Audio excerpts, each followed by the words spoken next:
Ayan mga best, nagluto si Tita Wena ng napakasarap na tinulang talakitok sa mushroom stick at sweet corn. Ayan. Ang sarap niyan guys. At sa pagtutulang nga natin ay sinama ko yung mga maliliit na green chili.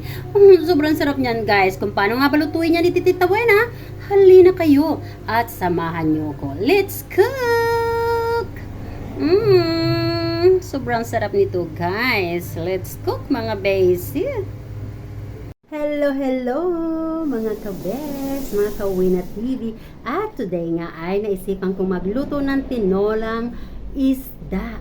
Ayan, nakakuha ako ng talakitok sa supermarket, no? Medyo pricey siya kasi maulan ngayon, so mahirap daw mangisda, sabi nila. Sabi ko nga, ang mahal naman ito, sabi nila. Ang hirap kasi mangisda ngayon, ulan ng ulan. Anyway, ayan, so bumili tayo guys at tutulahin natin, sarap. Ayan, o diba? Bumili tayo ng 1 kilong talakitok na fresh na fresh. At lalagyan nga natin yan ng mushroom stick. Ayan. Ang ating mushroom stick. At haluan natin yan ng corn kernel. Sweet corn. Ayan, napakasarap guys.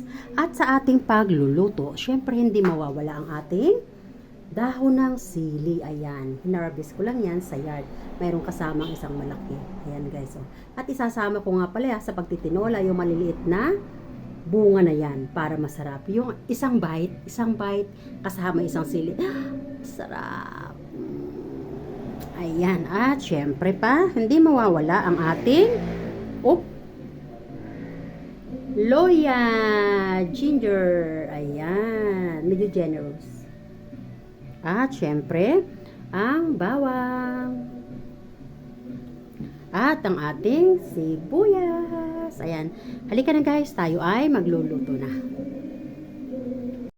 Dahon ng sili. Sama na natin itong mga ito kasi okay lang yan. Tapos guys, dito nga ito. So instead of putulin dito, putulin na lang natin dito. Ganyan.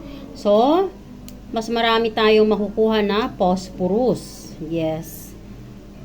Phosphorus is we needed the most to circulate our body properly. It will helps our body circulate properly. Yes. So, ayan guys. Itong mga to, sama na lang natin.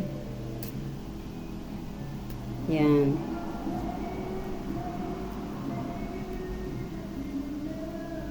Diyan. Pag matigas na wag na isama. Pero yung malalambot pa, na kaya pang utasin ng daliri or ng kuko. Ayan. Katulad nito oh. Ayan guys. Ayan.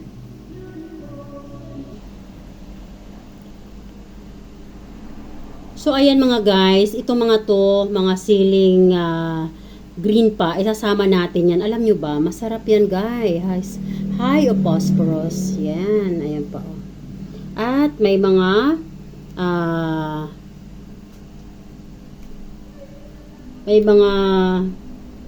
nutrients din tayo makukuha dyan na pwedeng maka-unblock ng mga blood vessels blockageness natin. Minsan guys, lalo na pag kami guys, ang bahay namin ay nasa tabing kali, no? So, kahit gaano kalinis ang pamamahay mo, laging unnecessarily may nai-inhale ka na nakaka-block ng blood vessels. Minsan din yung foods natin, may mga MSG, lalo na yung mga processed food, no? So, itong mga to guys, nakakatulong yan na makapag-unblock ng blood vessels. Ayan mga guys, sa mainit na apoy ay maglagay na tayo ng vegetables oil. Kunti lang. Mainit na kawali pala, hindi mainit na apoy. Sorry. Tao lang. Ayan. At medyo iswirl natin ang oil para hanggang sa gilid ay mainit. At yun na nga, ilagay na natin ang ating ginger. At ang ating ginger nga pala ay pinipit ko para ma-squeeze na mabuti ang katas. Ayan. Pwede ko na rin ilagay ang aking bawang at sibuyas.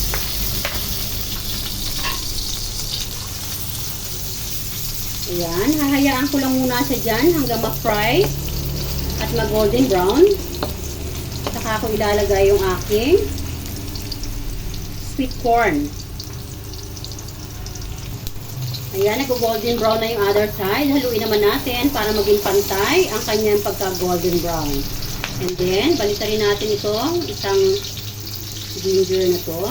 Ayan, gusto ko kasi mas golden brown sila para mas squeeze ang amoy. And yes, ilagay na natin yung ating fish cubes. Diyan, lagay na natin dyan. And then this time, yung ating mushroom stick ay ilalagay na natin dyan. Diyan.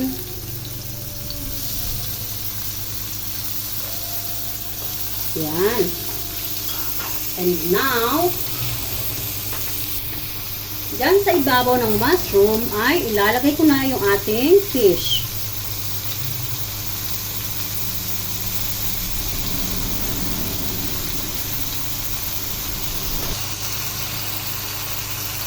Isusunod ko na yung ating corn kernel.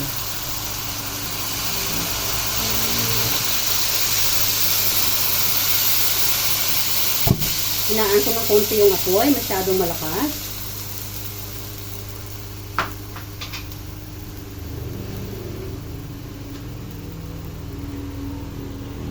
And maglalagay ako ng ating partner sa kusina, ginisa mix. Ginisa mix, bikini man. Ayan, kayo na po ang bahalang mag-adjust.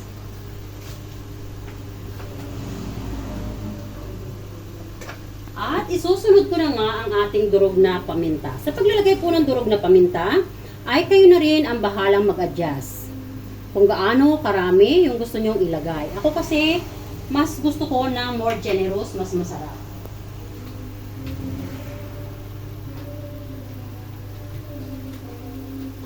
Maglalagay din ako dito ng kunting sugar just to balance the taste. At ilalagay ko nga siya dito sa ibabaw ng fish.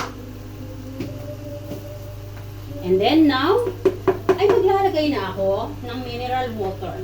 Comment, bakit mineral? Yes po, kasi yung aking tap water ay hindi ganoon ka-safe.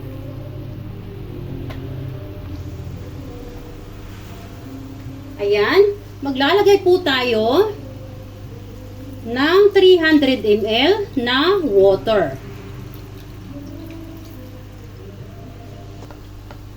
Ayan guys, so pagkalagay natin ng isda at mga ingredients, hayaan lang muna natin kumulo. At ibabalik natin siya sa medium heat. At para nga mas mabilis kumulo at hindi na mag-evaporate ang heat, so lalagyan ko po yan ng cover. Meron ako ditong wooden na cover. Check ko lang, baka may langgam. Mapunta yung langgam sa aking niluluto. So ayan, takpan natin.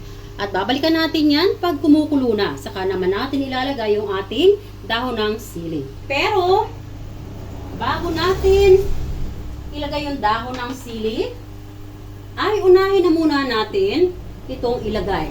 Ayan, ang ating green chili. Focus mo ha.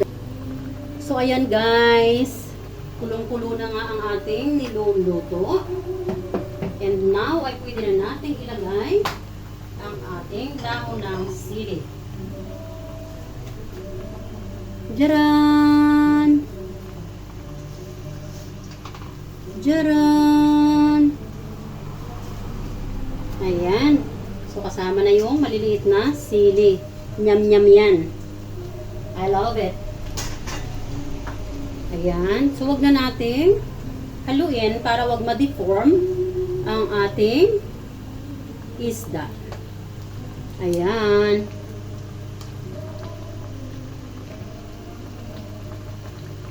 So, ayan mga guys. Luto na ang ating tinolang talakhitok. Jaran! Wow! Ito ay ating tinulang talakitok sa mushroom stick and sweet corn. Ayan ang ating mushroom stick.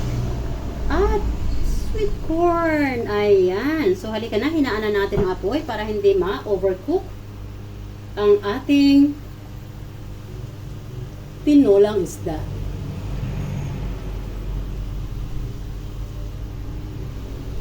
Ayan. So, titikman muna ni Tita Wena bago huwag mo papakita yon. So, ayan guys. Tikman muna natin bago tayo mag-plating.